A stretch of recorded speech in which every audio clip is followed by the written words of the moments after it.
All right, Proverbs chapter 11. We have about five smaller sections and or categories in this chapter.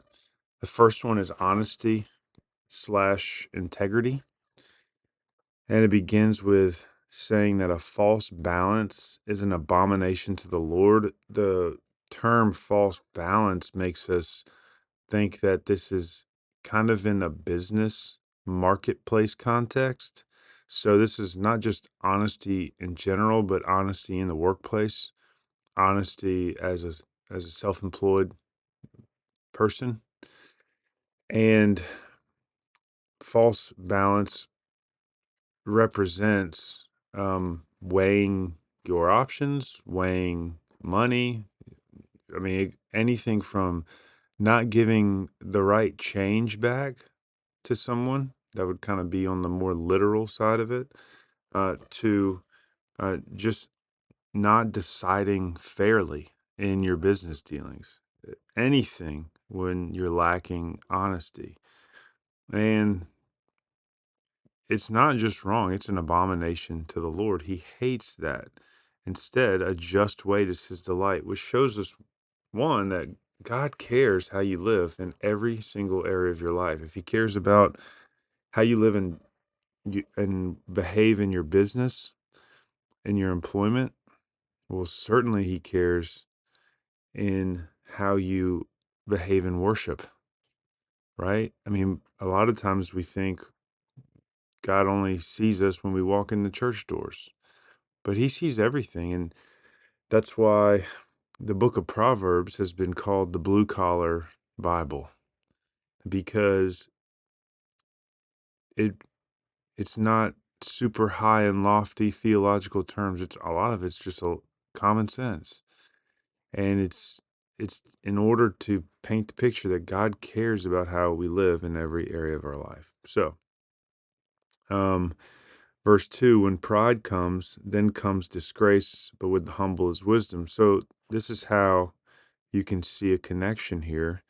Well, in verse 3, he continues to talk about integrity. So we know that 1, 2, and 3 are probably related because 1 and 3 are related.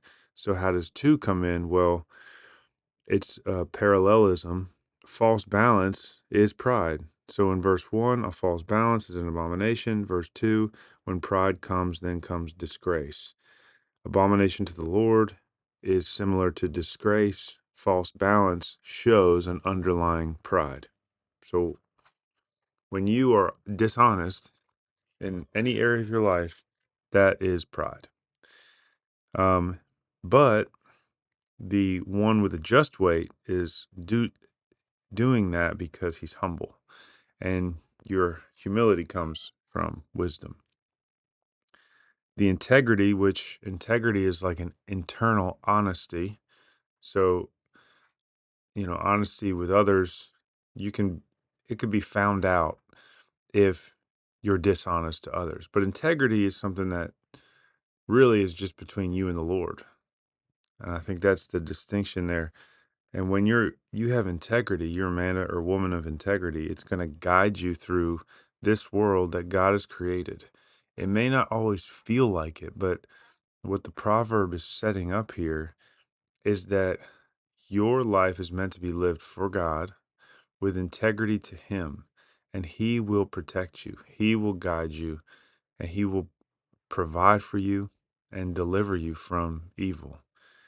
And so you need to trust in the Lord. And one of the ways you show your trust in the Lord is by being a man or woman of integrity, doing the right thing when no one's looking, thinking the right thoughts when no one can see inside of your thoughts. And if you do that for a long time, it's going to go well for you, is what this is teaching. But when you're crooked inside, the second part of verse 3, it's going to destroy you from the inside out. When you have sin, you can either repent or be exposed. And that's just the way it works.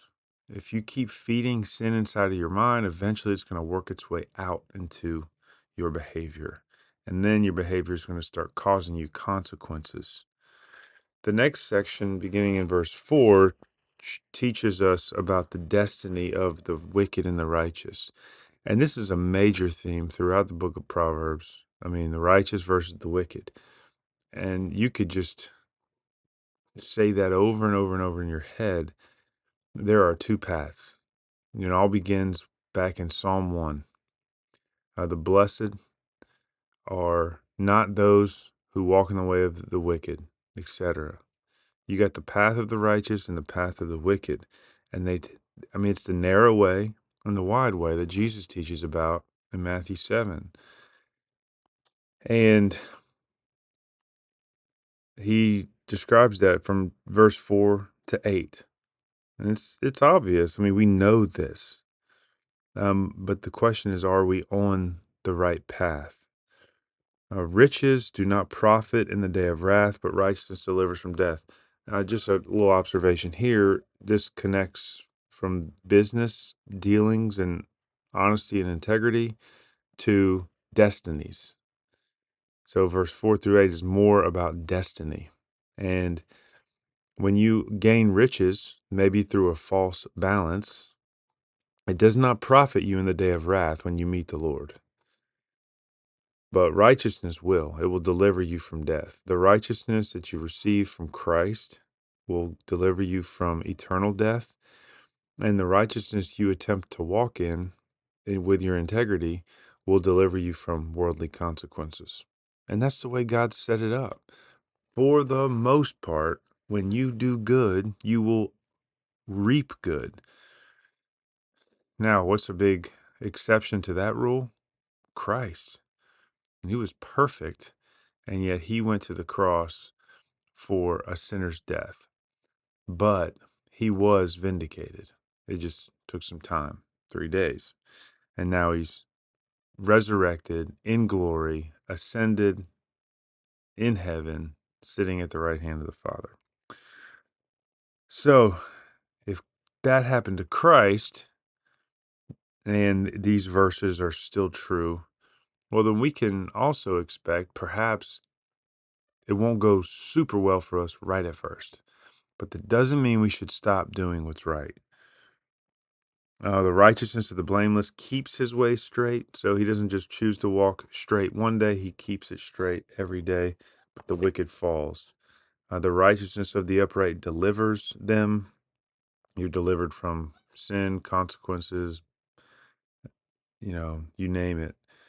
But the treacherous are taken captive by their lusts. So this shows us that the wicked are slaves to their sin. They can't help it, in a sense. But the righteous are delivered from them. The righteous are free. And that's Galatians 5. We're free in Christ. It's for freedom that Christ has come to set us free. And that freedom is to walk in righteous behavior, in the fruit of the Spirit, free from consequences, free from shame, free from fear, full of hope. This is all the benefits of the righteous person. And we're righteous by the grace of Christ.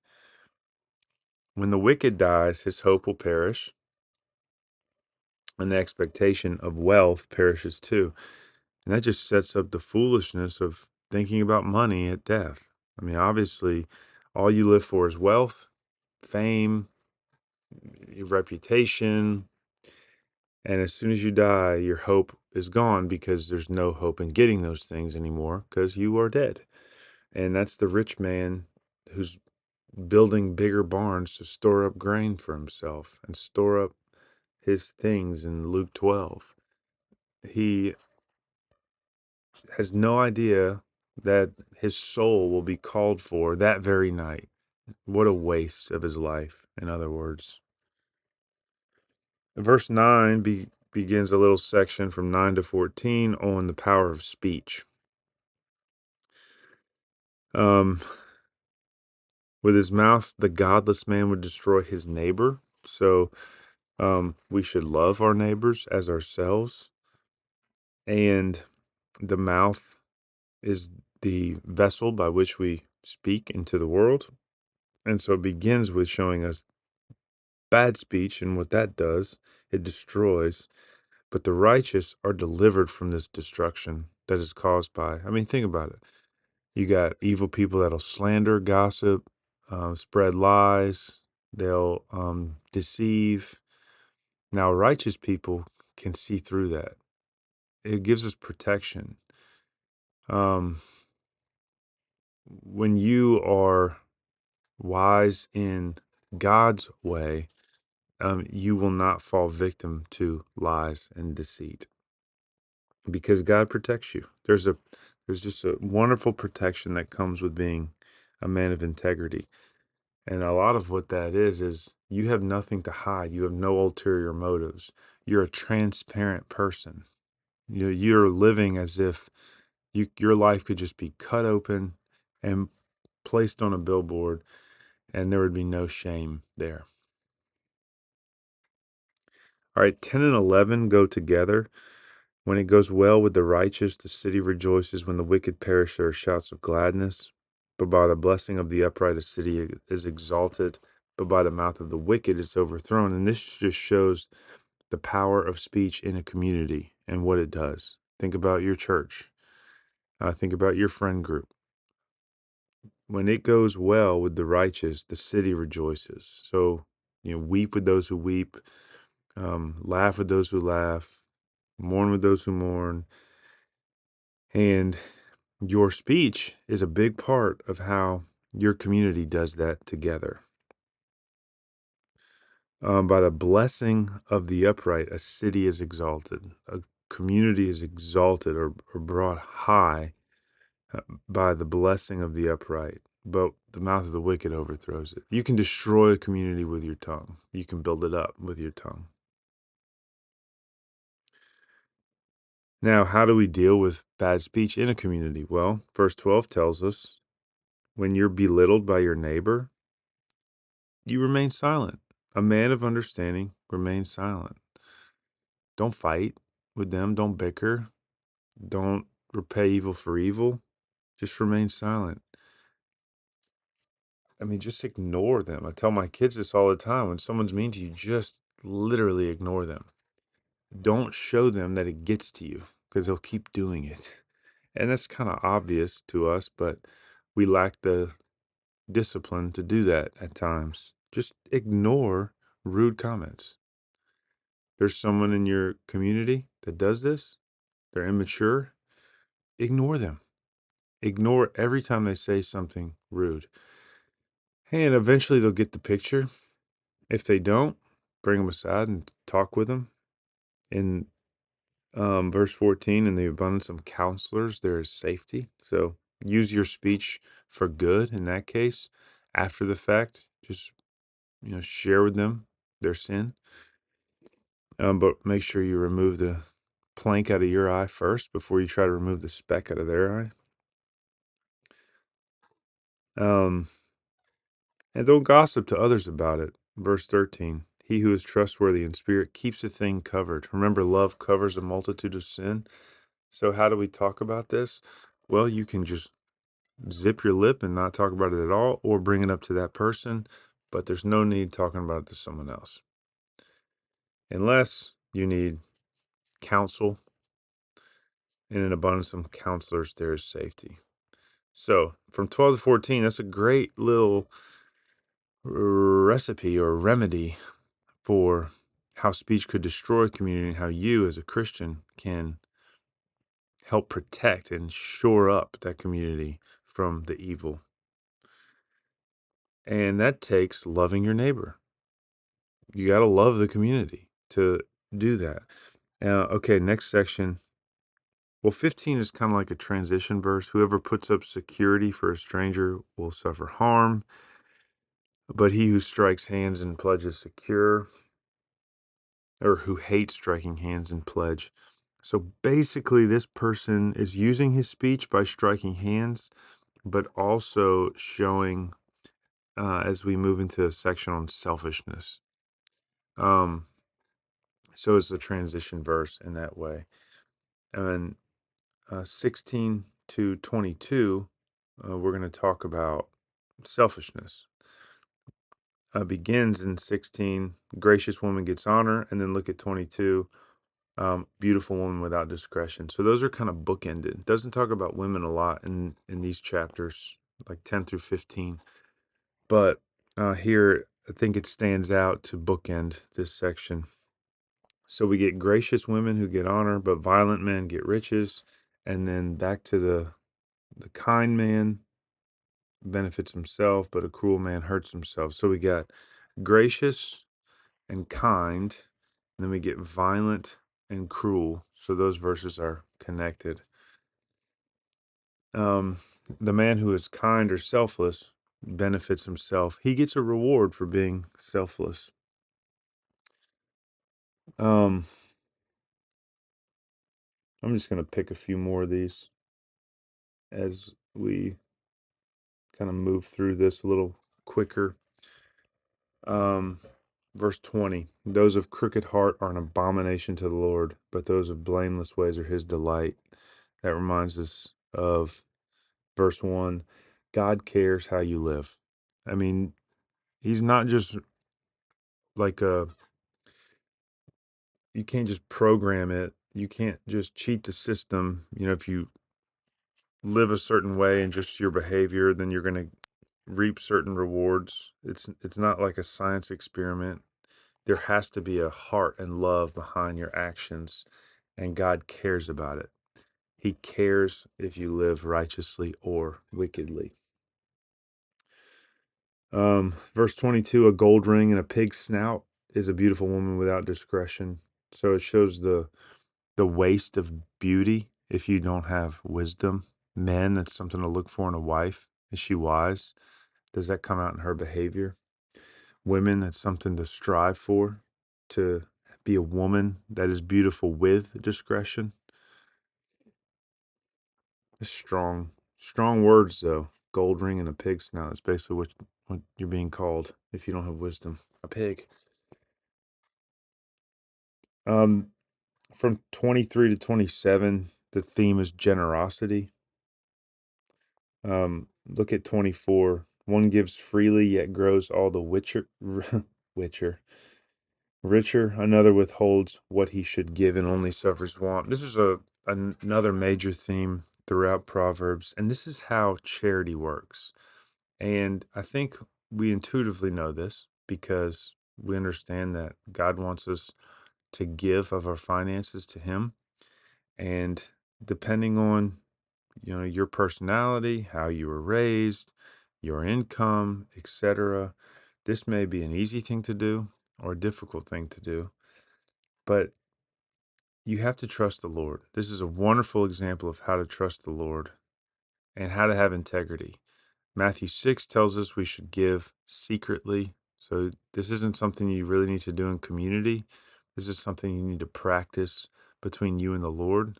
You want to make sure you don't get any external rewards for giving, because then you won't really know if you're giving with a trust in the Lord. Because some people may love getting recognition for giving financially. And so, can you give secretly? And can you trust that when you give freely, you will grow richer? Doesn't necessarily mean financially richer. But when you give and you detach yourself from the cares of this world, that is going to provide you a richer life, because you're going to care more about eternal things than temporary things. And that is a trap that people can't get out of. But how do we get out of it? Through giving. That's the means by which God has given us to break free from this world. So how is your giving, your charity towards others? When God puts something on your heart to give, do you freely give it? Or do you justify why you shouldn't? Do you hold back? Look for ways to be challenged in your own generosity. And that's going to have to be between you and the Lord. Just challenge yourself, give, and then give in a way that's sacrificial, that leaves a gap for God to fill. And then pray and ask him to fill it. Then you'll be a part of how God blesses the world. Because think about in your life, how have you ever been blessed? Probably through another person. God used that person to bless you. So now he wants to use you to bless others. And that's the circle of life, so to speak. God doesn't just send money and put it on your doorstep. He uses people in his economy that he can trust. And so he'll bless you so that you can be a bigger blessing. If that's what you genuinely want from your heart. So, yeah, and we'll end there. But ultimately, what we see is that we need to live our life before God with integrity, with honesty. Here's some ways to do that. Be generous. Be generous with your time. Be generous with your skills that He's given you. Be generous with your resources and with your money. And that's going to show and reveal your heart and if it truly trusts in the Lord. So, um, God is going to deal with you justly and fairly. It may take time, but just we have to trust in the Lord. So that's Proverbs 11. And ultimately, we always want to leave the Proverbs by seeing how Christ was the best example of these Proverbs. Christ himself was honest, full of integrity, never told a lie. His speech was perfect. It wasn't always nice, right? It was always true. And if someone had ears to hear, it was helpful. Christ was not selfish. He was selfless and put up his own body for our sake, and now we are blessed because of it.